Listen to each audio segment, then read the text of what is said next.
지금 저희가 구약을 쭉 읽어오다가 열왕기 상, 열왕기 하까지 읽었습니다. 역대기는 조금 건너뛰고 에스라, 느헤미야, 에스더를 또 지난번처럼 몇 장 읽고 그 중에 한 장씩 강설하는 형식으로 하겠습니다. 오늘은 에스라서 1장을 읽었는데요. 에스라서 1장을 하려면 조금 유대하고 조금 다르니까 생각 조금 무대를 바꿔야 됩니다. 무대를 전에는 아수르 제국이 있었고 그 다음에 바벨론 제국이 있었는데 그 뒤에 나오는 것이 페르시아 제국입니다. 바사라고 기록된 것, 페르시아 제국이 이제 에스라, 느헤미야, 에스더의 배경입니다. 페르시아 시장, 그런 노래나 그런 걸 아시죠? 페르시아 쪽입니다. 지금 이 이란 쪽, 좀 더 동쪽으로, 이라크가 아니고 이란 쪽에 있는 데로 무대를 조금 더 옮겨가면 됩니다. 그래서 아수르는 북쪽에 있었고요, 바벨론은 남쪽에 있고 페르시아는 동쪽에 있는데 아수르하고 바벨론하고 서로 왔다 갔다 했었습니다. 그러다가 동쪽에 있는 페르시아가 또 북쪽에 있는 메데 페르시아, 메데 바사, 이 연합군이 아수르나 바빌론을 누르고 그 다음에 이 정복을 쭉 했습니다. 소아시아 지역, 지금 터키 지역도 점령하고 그 다음에 거기에서 넘어서 그리스 반도까지 점령을 하려 했습니다. 거기에서 우리가 잘 아는 마라톤 전쟁, 페르시아 전쟁 하는 것이 그때 이야기입니다. 480년, 기원전 480년 그 무렵 이야기가 마라톤 페르시아 전쟁 1차, 2차 그런 식으로 되죠. 그때의 이야기입니다. 에스라, 느헤미야의 배경은 두 가지인데요. 하나는 바벨론 포로에서 돌아오는 겁니다. 586년에 멸망했다가 돌아와서 516년에 성전을 짓습니다. 성전이 파괴된 것은 586년이고요. 성전을 짓는 것은 완공한 것은 576년입니다. 그리고 남유다가 포로로 잡혀가는 것도 대체로 세 번 나뉘는데 1차는 606년 혹은 605년, 그 다음에 마지막은 587년, 586년이고요. 중간에 이제 590, 제가 갑자기 연도가 왔다 갔다 593년, 4년인지 제가 연도가 좀 왔다 갔다 하네요. 그러니까 1차는 606년인데 돌아온 것은 536년입니다. 고레스 칙령 내린 건 536년, 547년 그렇습니다. 그러니까 1차 포로로부터 시작해가지고 고레스에 돌아온 것까지도 70년이고요. 1차 포로 때 잡혀간 사람이 다니엘입니다. 그리고 성전을 놓고 보더라도 586년에 멸망했다가 파괴되었다가 516년에 세워지니까 성전을 놓고 봐도 70년입니다. 그래서 정치적으로든 종교적으로든 70년 내 기간 동안에 포로 생활을 했다고 말할 수 있습니다. 이것이 이제 에스라, 느헤미야의 1차적인 시대고, 2차는 에스라, 느헤미야가 돌아왔을 때 이야기입니다. 그것은 516년 성전 지은 다음에 약 80년 후에 돌아옵니다. 그래서 에스라 7장, 8장 읽을 때에는 이제 뒤 이야기로 봐야 됩니다. 458년 무렵이니까요. 지금 이야기는 그 537년이고 이후로 80년 후 이야기가 에스라가 돌아왔을 때 이야기입니다. 그래서 에스라 앞부분을 읽을 때에는 에스라하고는 좀 무관하게 그 80년 전 이야기, 포로로 끌려갔다가 70년 만에 돌아온 때다 생각을 하고 이 부분을 읽으면 좋습니다. 나눠드린 그 성경 공부 교재 이쪽에 보면은 그 주요한 왕들이나 중요한 연대가 있으니까 이것들을 자주 이렇게 한번 보시면 좋습니다. 그리고 오늘 등장하는 데에서 중요한 사람이 고레스인데요. 조금 넘겨서 7쪽에 보면은 이 유네스코 세계 문화유산으로 등재되어 있는 고레스 왕의 무덤 사진이 있습니다. 돌들이 있는데 그 돌 앞에 사람이 서 있죠. 돌이 이 무덤이 얼마나 큰지 알 수 있을 겁니다.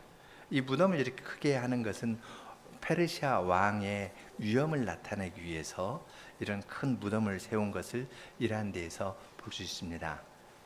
이러한 것을 시대를 배경으로 하고 537년, 8년 그때 고레스 왕의 이야기를 생각해 보겠습니다. 오늘 읽은 에스라스 1장의 등장인물을 이야기를 하자면요, 셋입니다. 하나는 하늘의 하나님이고요, 두 번째는 고레스 왕이고, 세 번째는 이스라엘 백성입니다.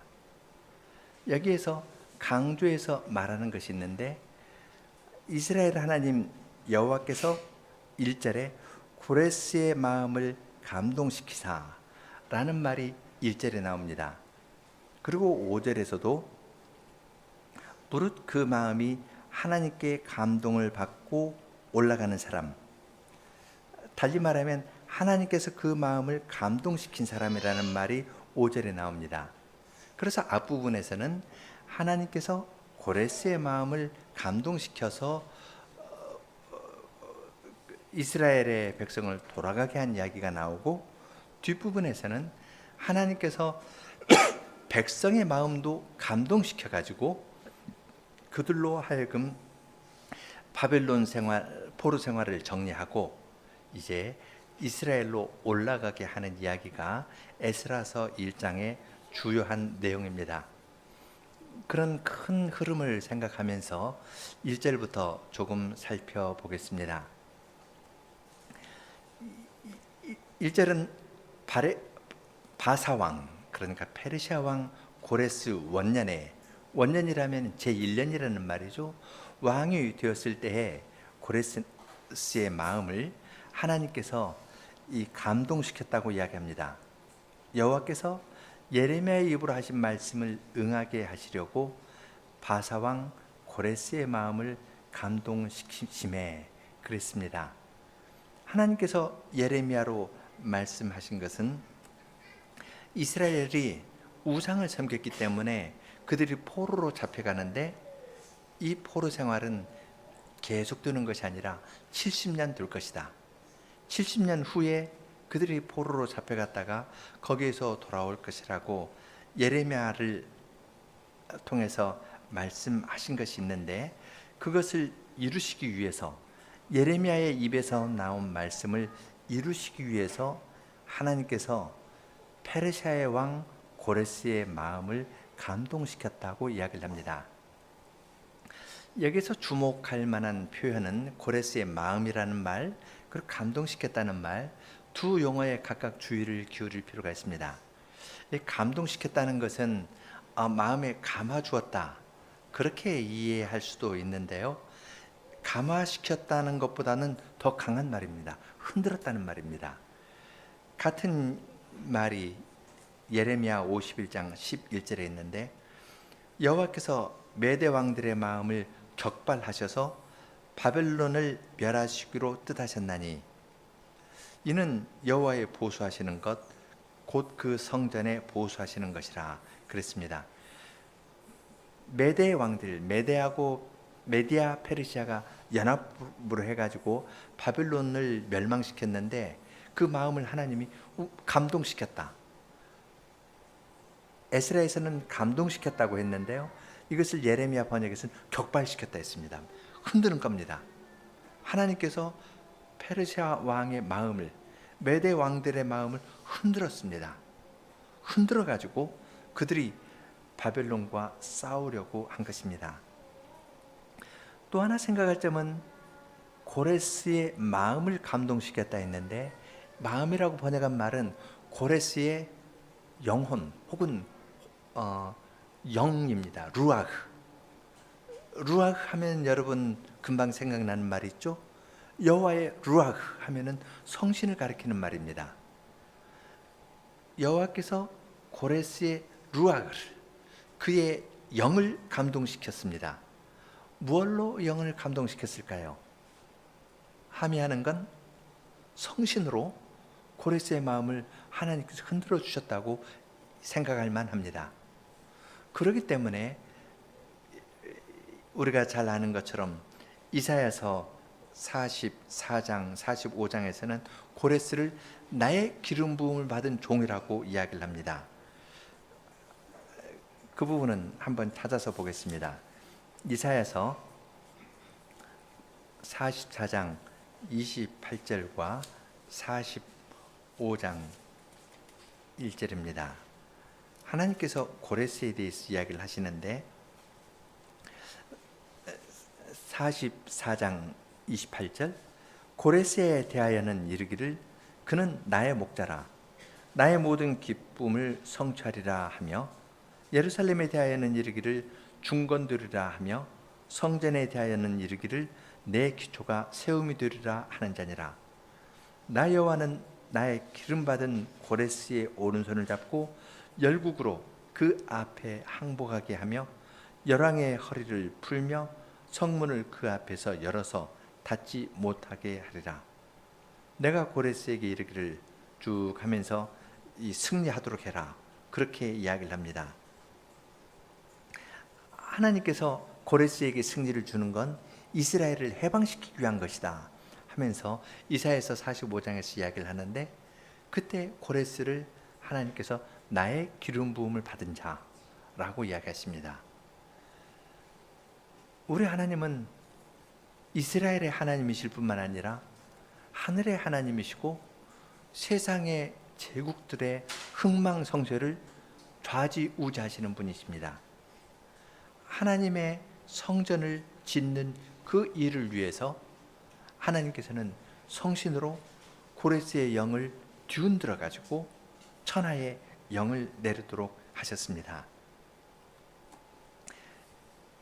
2절부터 보면은 에스라 2절부터 보면은 고레스가 하나님의 성신으로 마음이 움직여 가지고 발표한 조서가 나옵니다.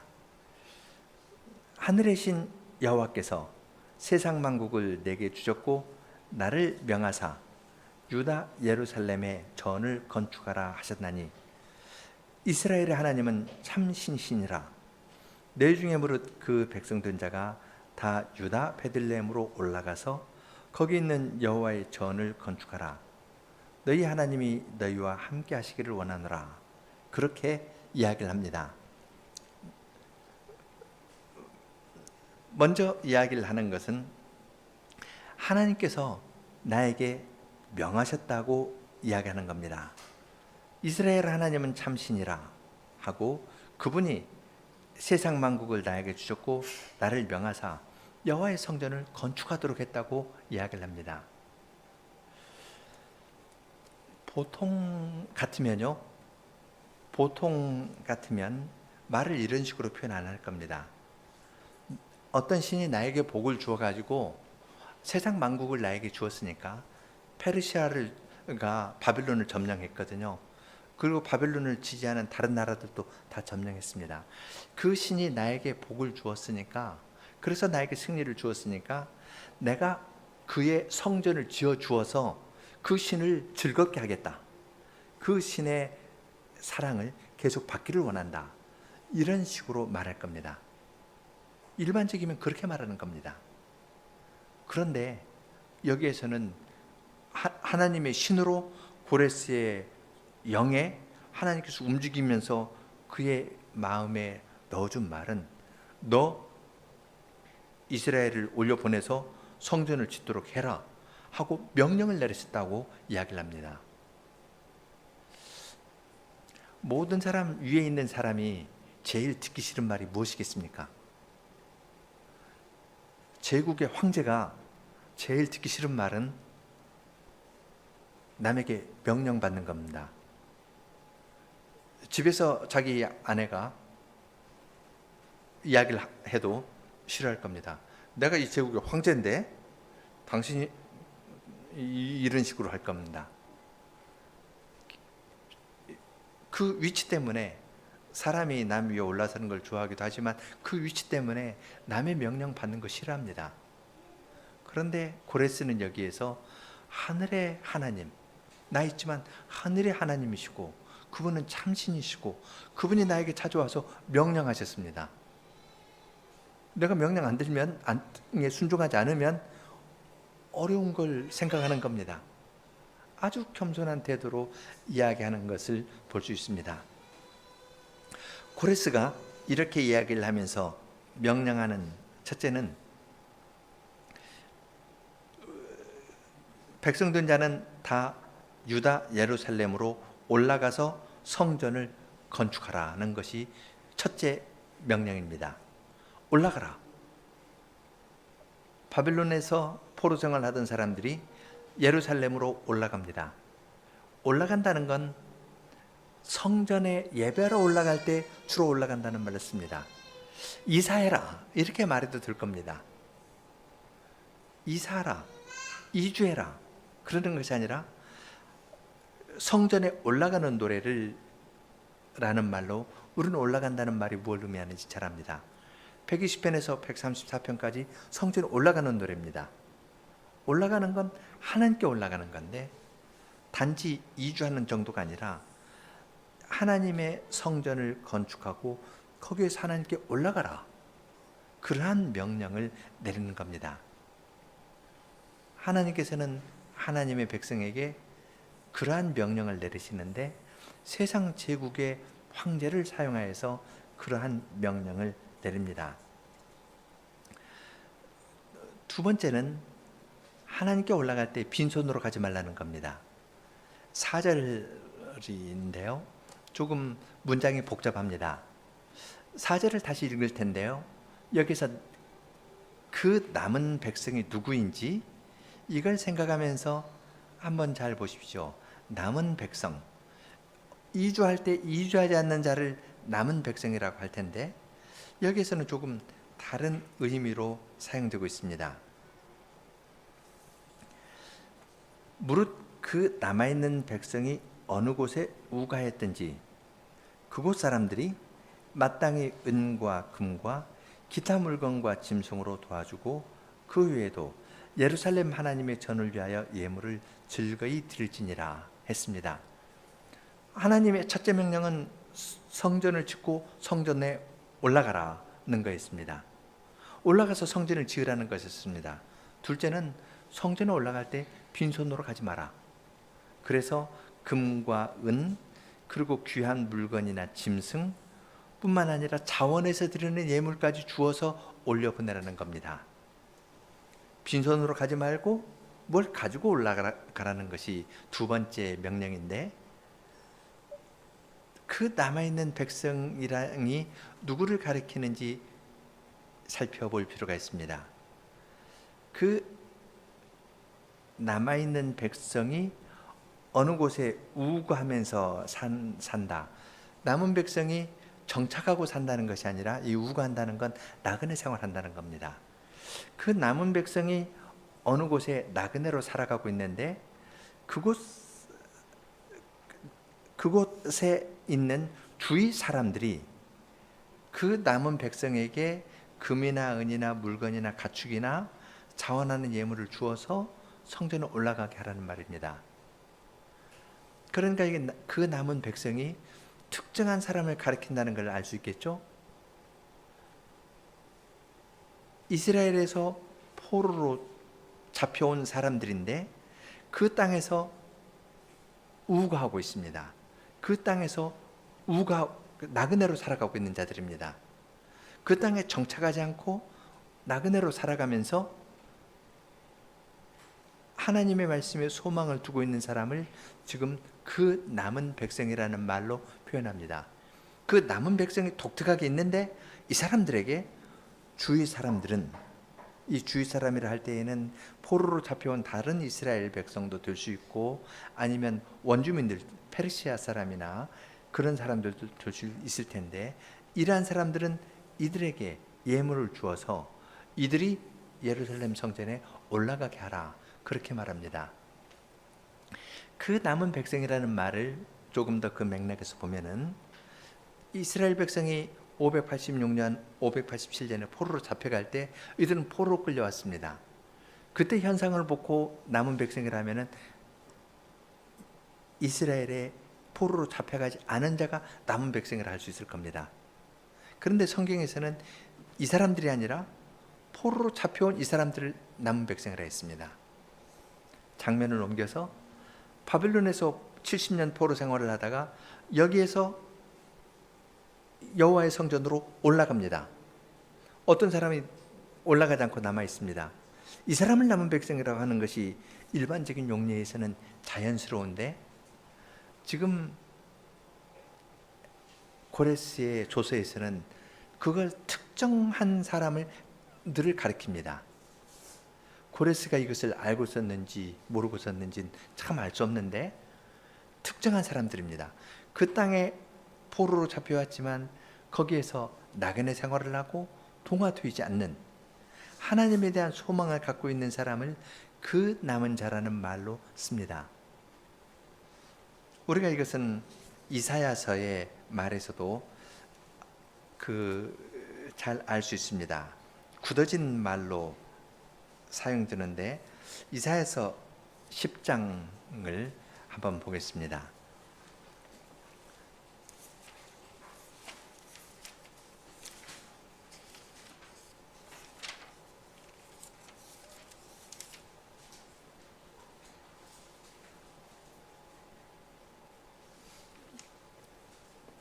이사야서 10장 20절부터 보면은, 그날에 이스라엘의 남은 자와 야곱 족속의 피난한 자가 다시는 자기를 친 자를 의뢰하지 아니하고 이스라엘의 거룩하신 자 여호와를 진실이 의뢰하리니, 남은 자 곧 야곱의 남은 자가 능하신 하나님께로 돌아올 것이라. 이스라엘이여, 내 백성이 바다의 모래가 될지라도 남은 자만 돌아오리니, 넘치는 공의로 회멸이 작정되었음이니라. 이미 작정되었은즉 주 만군의 여호와께서 온 세계 중에 끝까지 행하시리라.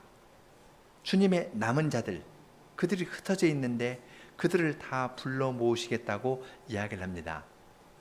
이사야서 10장의 남은 자에 관한 이 이야기는 이사야서 6장에도 나옵니다. 하나님께서 이사야를 부르셨을 때 그에게 주신 선포의 내용은 이스라엘이 멸망한다는 것이었습니다.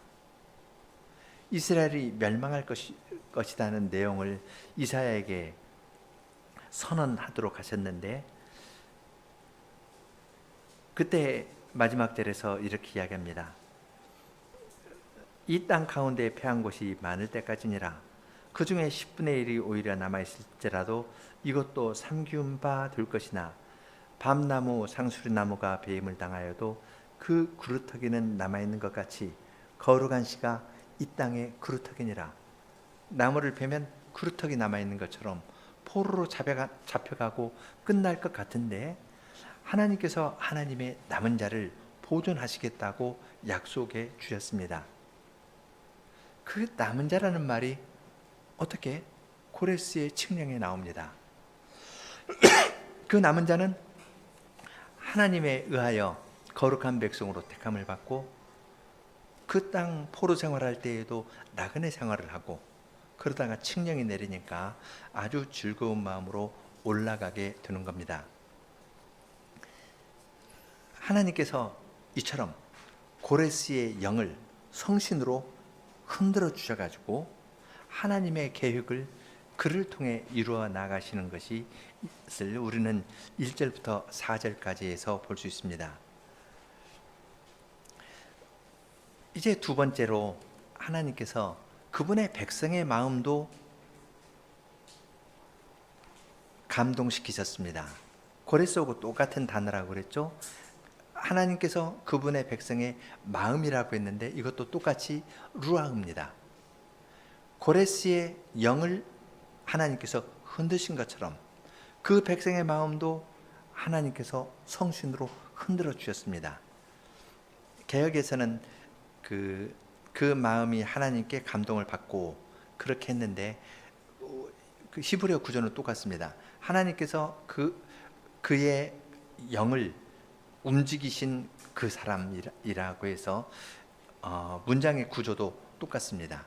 강조하는 건 하나님께서 고레스의 영도 흔들어 주셨고 이 말을 듣는 백성들의 마음도 흔들어 주셨습니다. 흔들어 주시니까 그들이 이제 모두 일어나서 예루살렘 성전으로 올라가려고 있던 데에서 앉아 있던 데에서 일어서기 시작했습니다. 여기에서 이 말의 의미를 좀 생각할 필요가 있습니다. 이민 간 사람들 이야기를 들어보면요, 어느 사회에 이민이 가서 정착하는 데는 3대가 걸린답니다. 1세대는 그 나라의 언어를 배우고 하니라고 조금 그렇고요. 2세대는 이제 중간 조금 노력해가지고 언어도 배우고 하는데 음식 제일 늦게 바뀌는 것이 밥 먹는 습관인데요. 음식이나 입맛 바뀌는 것은 이제 3세대 가서 됩니다. 그래서 1세대 어렵고 2세대, 3세대 하면은 그 사회에 거의 완전히 적응합니다. 언어를 배울 뿐만 아니라 문화와 풍습을 아주 몸에 익혀가지고 배우는데요. 포로 생활 70년이면 3세대입니다. 이제 그 땅에 가서 어려운 생활, 포로로 끌려와가지고 얼마나 어려운 생활을 했겠습니까? 그 어려운 시대를 지나서 이제 조금 뿌리를 내릴 만한데 하나님의 성신께서 하나님의 백성의 마음을, 그 영을 성신으로 흔드신 겁니다. 그러니까 그들은 이제 좀 정착했고 이제 좀 살만하게 됐다 하는데 그것을 다 내려놓고 하나님의 말씀을 따라서 예루살렘으로 올라갔습니다. 그들이 올라갔던 그 길은 아브라함을 만일 1800년도로 본다면 1500년 전에 1300~1400년 전에 아브라함이 갔던 그 길로 갔을 겁니다. 갈대아 우르에서부터 시작을 해가지고 유프라테스 강을 따라서 쭉 올라가 하란까지 가고 거기서 남쪽으로 내려가는 길입니다. 서너 달 걸리는 그 길을 그들은 가려고 즉시 일어났을 겁니다. 그들의 힘으로는 정착했던 그 땅에서 이제 갓 일궈가지고 삶의 뿌리를 내리고 살아갈 만하게 기반을 이제 막 갖추었는데 이것 버리고 다른 데로 가는 것은 불가능합니다. 사람으로서는 불가능합니다. 그러나 하나님께서 말씀하시니까 주님의 성신께서 그들의 영혼을 흔들면서 말씀하시니까 그들이 그 말씀에 순종해서 이제 가려고 모든 것을 털고 일어나서 정리하는 데까지 이르게 되었습니다. 이것을 보면은 이 일은 성전을 재건하는 일이나 성전을 재건할 백성을 불러 모으시는 일은 사람의 노력과 사람의 조직에 의해서 되는 것이 아니라 하나님의 성신님께서 예레미야의 입으로 하신 말씀을 사용해서 그 말씀을 가지고 그들의 마음에 감동을 주고 흔들어서 거기에서부터 불러 모으신다는 것을 알 수 있습니다. 주님께서 행하시는 것은 그걸 넘어섭니다. 그것을 넘어서서 그 남은 자들, 그 땅에서 나그네로라 생활하면서 하나님을 섬기고 살아가던 이 사람들에게 주위 사람들이 금이나 은이나 어떤 물건이나 가축이나 자원하는 예물들을 주었습니다. 그들이 주도록 주님께서 그들의 마음도 통제해 주셨습니다. 마치 이스라엘 백성들이 애굽에서 나올 때 애굽 사람들이 금은 배물을 주면서 이스라엘 백성을 나가게 하는 것처럼 이 사람들이 금은 배물이나 또 물건이나 가축이나 어떤 물건들 싣고 가라고 가축도 주는 겁니다. 그리고 하나님께 가서 이 예물을 드리라고 자원의 예물도 주었습니다. 나는 못 가지만 당신이 나를 대신해서 가십시오 하면서 주었을 겁니다. 에스라나 느헤미야가 80년 후에 출발한 걸 보면은 아마 이스라엘 백성 가운데 어떤 사람은 이때 출발하지 않고 자원하는 예물에 내린 것만 주어서 올려보내기도 하고 후에 7, 80년 후에 하나님께서 이 사람들의 마음도 또 움직여서 이들 가운데에서 예루살렘으로 올라오는 사람도 있었으리라 생각합니다.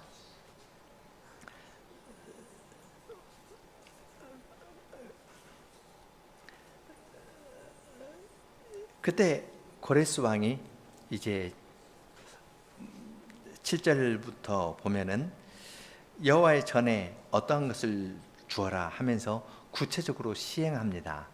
백성들에게 너희가 올라가는 사람들에게 뭘 각출해 가지고 좀 주어라 하는 정도가 아니라 고레스 왕이 느부갓네살이 예루살렘에서 가져와서 자기들의 신전에 두었던 여호와의 성전의 그릇을 다시 끄집어내었습니다.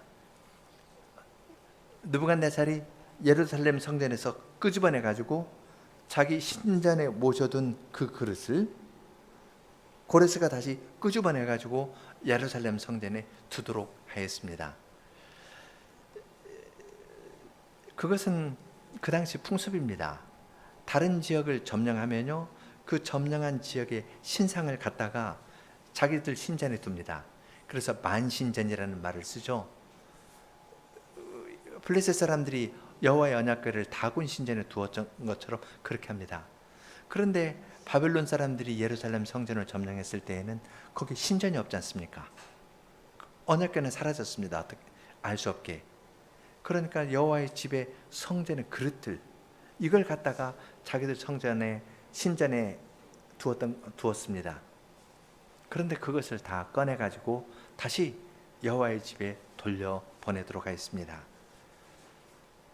여호와의 신전 그릇 하니까 생각나는 사람 있죠? 바빌론의 마지막 왕 벨사살 이야기가 생각나죠? 벨사살이 여호와의 신전에 있는 그 그릇을 갖다가 술을 마시면서 자기들의 신을 찬송하다가 메네메네 데겔 우바르신, 그래서 그러한 심판의 말을 듣고 그날 저녁에 함락당했는데요, 그 신전의 그 그릇을 다시 여호와의 집에 옮겨 가도록 했습니다. 그리고 여기 이제 구체적으로 뭐 금그릇, 금 접시 30개, 은 접시 1000개, 칼이 29자루, 금대접 30개, 은대접 400, 또 그 밖에 그릇 1000개 다 해서 5400개를 하는데요, 이거 합하면 5400 안 됩니다. 그러니까 큰 것들 몇 개 이야기를 하고 작은 다른 많은 것들 있을 겁니다. 그래서 여기에 기록되지 않은 것까지 합해서 5400개의 그릇을 다시 새로 지은 성전에 옮겨 놓도록 하였습니다. 그렇게 하면은 새로 재건된 성전은 솔로몬의 성전과 연속성이 있다는 것을 잘 나타내는 일이 될 겁니다. 하나님께서 그렇게 고레스의 영혼을 흔드셔가지고 이러한 조서를 내도록 했을 뿐만 아니라 아주 실제적인 데 있어서도 황제가 이렇게 결정을 하니까 그대로 시행되는 겁니다. 실제적인 데에서도 여호와의 성전 그릇 5400개를 다 끄집어내서 조사해가지고 끄집어내서 그것을 정확하게 달아서 세스바살에게 총 주어서 세스바살의 인도 아래에서 그 그릇들을 가지고 올라가게 했을 겁니다. 그때 만일 여러분이 그 자리에 계셨다면 어떤 찬송을 불렀을까요? 전혀 기대하지 않았는데 고레스 왕이 칙령을 내려가지고 이스라엘의 남은 자는 다 예루살렘으로 올라가라. 그런데 그 말을 들었는데 내 영혼도 움직여지는 겁니다. 그래서 이번에 농사를 짓는다면 이런 농사를 지었고 어느 정도 예상되니까 내년에는 종목을 바꿔가지고 다른 품종으로 이렇게 농사를 지으려고 계획하고 이렇게 몇 년 계획을 마음으로 딱 가지고 있었을 텐데 하나님의 성심께서 남아있는 그 사람의 마음을 움직이시니까 그도 그거 싹 접고 올라갈 겁니다. 그 소식을 들었을 때 그들은 꿈꾸는 것 같았다고 이야기할 겁니다. 시편 126편이 그런 노래 아닙니까? 여호와의 집에 올라가라는 말 들었을 때 우리는 꿈꾸는 것 같았다. 그래서 우리 입에는 웃음이 가득 찼다. 주님께서 우리 가운데에서 큰 일을 행하셨구나. 그 생각을 하면서 그들은 서너 달 걸리는 길을 나섰을 겁니다. 그러한 시편의 말씀을 부르고 찬송하면서 가는 그 길에는 신성한 기쁨이 가득하였을 것을 우리는 쉽게 알 수 있습니다.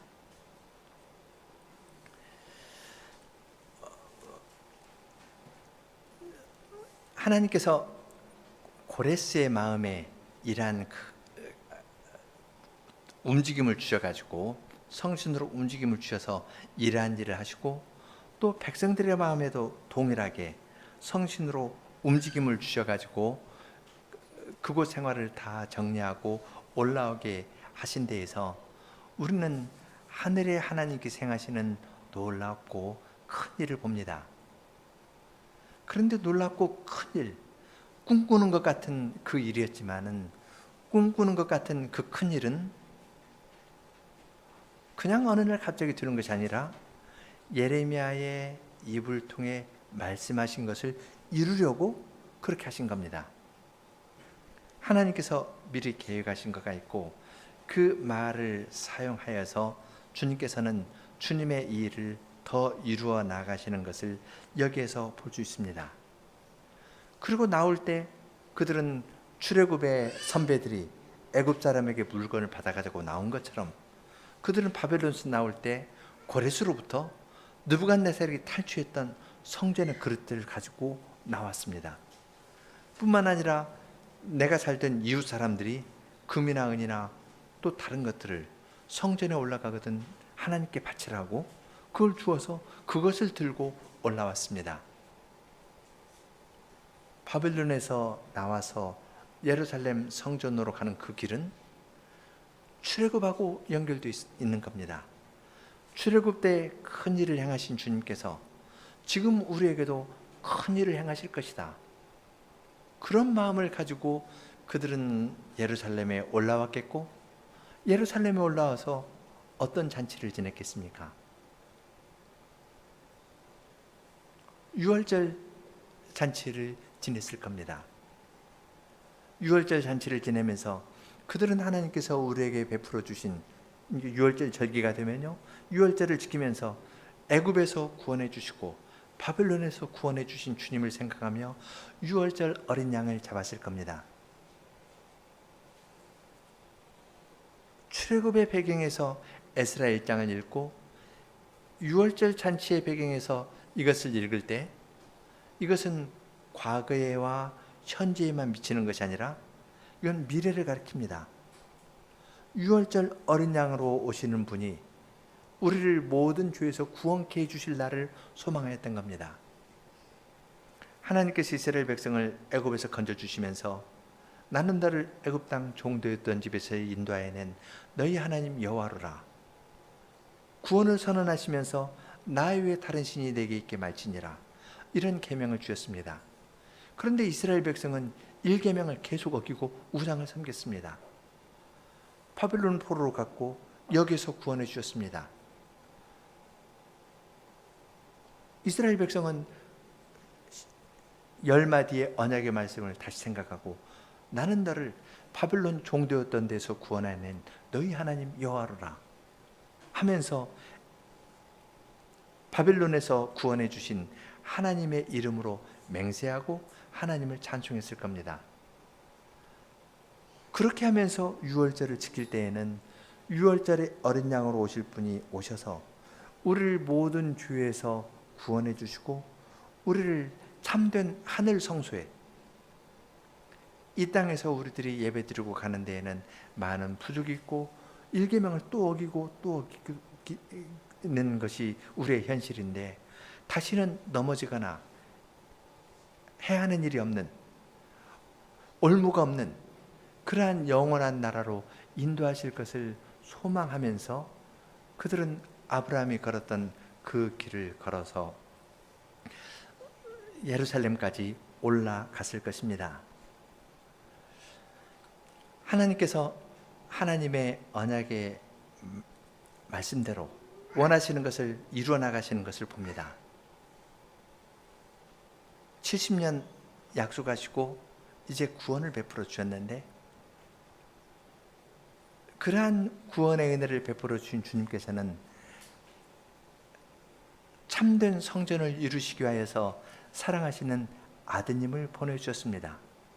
때가 찼을 때 하나님께서는 아드님을 보내셔서 우리로 하여금 참된 하늘의 성전에 이룰 수 있도록, 죄로 말미암아 우리가 하나님께 나아갈 수 없는데 예수님께서 죄의 문제를 없애면서 참된 성전을 지으셨습니다. 부활하신 후에 예수님께서 하셨던 첫 마디 말씀이 무엇인가요? 죄로 말미암아 우리는 하나님께 나아갈 수 없었는데 부활하신 날 예수님의 첫 마디 말씀은 내 아버지 너희 아버지, 내 하나님 너희 하나님께로 올라간다.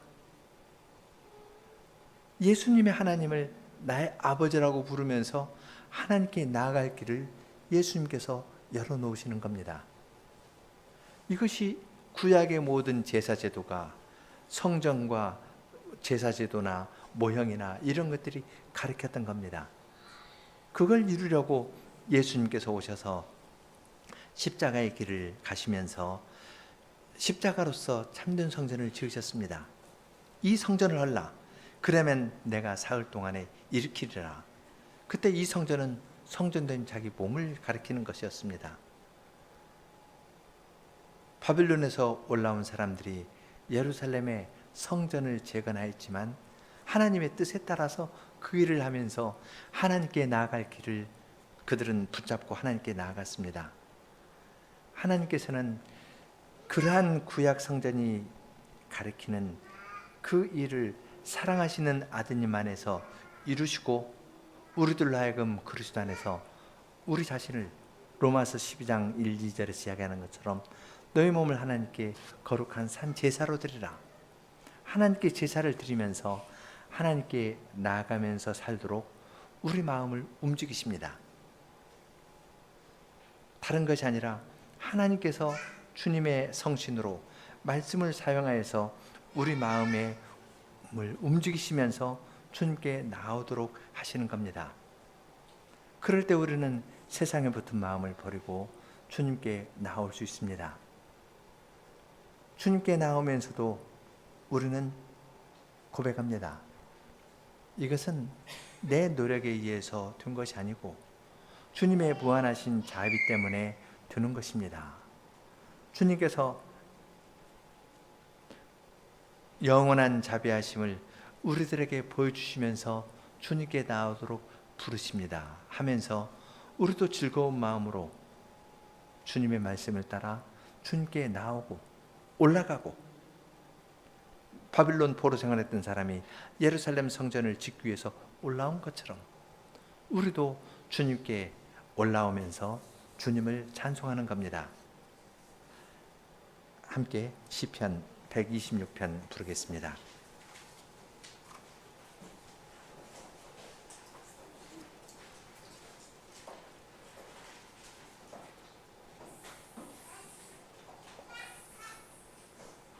일 절 간주 2절 하겠습니다.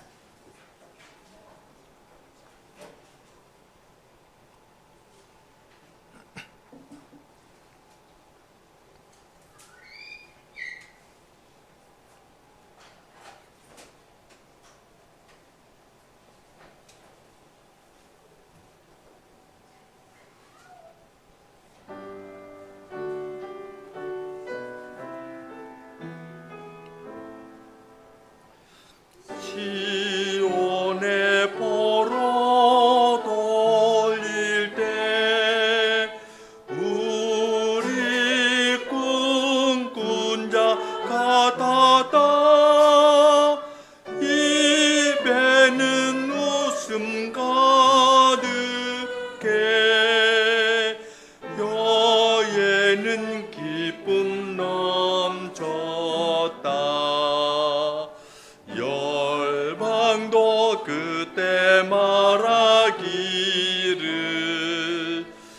여호와 큰일 행하셨다. 큰 일을 행한 우리 주, 큰 기쁨으로 찬송해.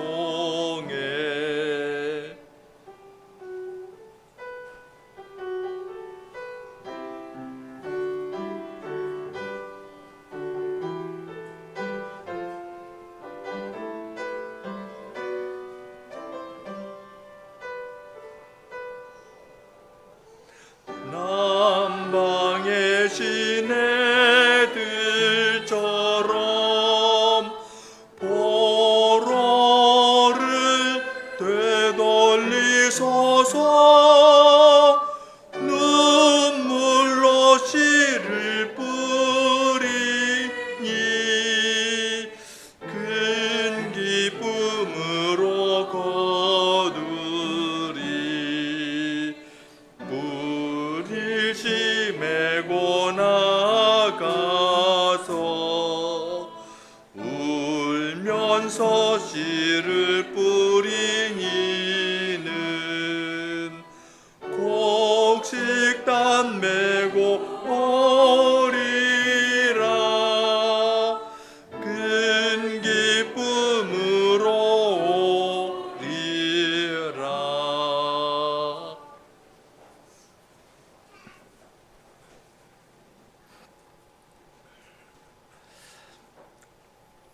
거룩하신 주님, 주님의 말씀이 없으면 저희들은 눈에 보이는 세상에 갇혀서 거기에서 이리 치이고 저리 치이면서 살 수밖에 없고, 자기의 힘을 발휘하지 못하면 나보다 힘이 강하고 능력 있는 사람에게 붙어서 그냥 지날 수밖에 없다는 것을 발견합니다. 그렇지만 주님께서는 주님의 백성들에게 하나님께서 하늘의 하나님이시고 세상 제국의 왕의 영혼도 주님께서 성신으로 뒤흔드실 수 있는 분이시고, 그렇게 행하시는 것은 주님께 나아와 예배를 드릴 성전을 이 땅에 두시고, 그 성전에 나와 주님께 예배드리는 주님의 친백성을 이 땅에 두시기 위하여서 주님께서는 세상의 제국의 왕들의 마음도 다 요동치도록 만드시면서 주님의 뜻을 이루어 나가신다는 것을 저희들에게 밝히 가르쳐 주셨고, 또한 무엇보다도 주님께서 말씀하신 것처럼 때가 되었을 때 사랑하시는 아드님을 보내어 참된 성전을 지어 나가시면서 저희들을 불러 모으시는 것을 저희들이 경험하고, 그러한 은혜가 있기 때문에 더욱더 믿음으로 주님 앞에 나아가 저희에게 구원을 베풀어 주신 주님을 찬송합니다. 주님께서 불러 모으시는 이 큰 일에 저희들이 참여할 수 있게 하여 주셨는데, 그것이 비록 울면서 씨를 뿌려야 되는 것과 같은 어려운 일이 있지만, 옛적의 믿음의 선배들이 바빌론에 정착하기 시작한 삶을 버리고 다시 가나안 땅으로 돌아와서 성전을 짓는 일을 할 때 울면서 씨를 부르는 것과 같은 어려움이 있었지만은, 그 일을 주님께서 그들의 수고를 받으시고 성전을 짓는 데 사용하신 것처럼 저희들도 이 땅에서 주님의 백성으로 살아가고 교유의 일원으로 살아가면서 어려움과 힘든 것들이 있고 눈물로 씨를 뿌리는 것과 같은 일이 있지만, 그리스도 안에서 저희의 수고가 헛되지 않은 것을 알려주시면서 경고하며 흔들리지 말며 더욱 주의 일에 힘쓰는 자로 세워주실 것을 믿습니다. 이러한 믿음의 마음으로 저희들이 이번 한 주일도 잘 지날 수 있도록 은혜를 허락하여 주시고, 주님의 교회의 진행도 주님의 말씀에 따라 한 걸음씩 인도하여 주시옵소서. 예수님 이름으로 기도합니다. 아멘.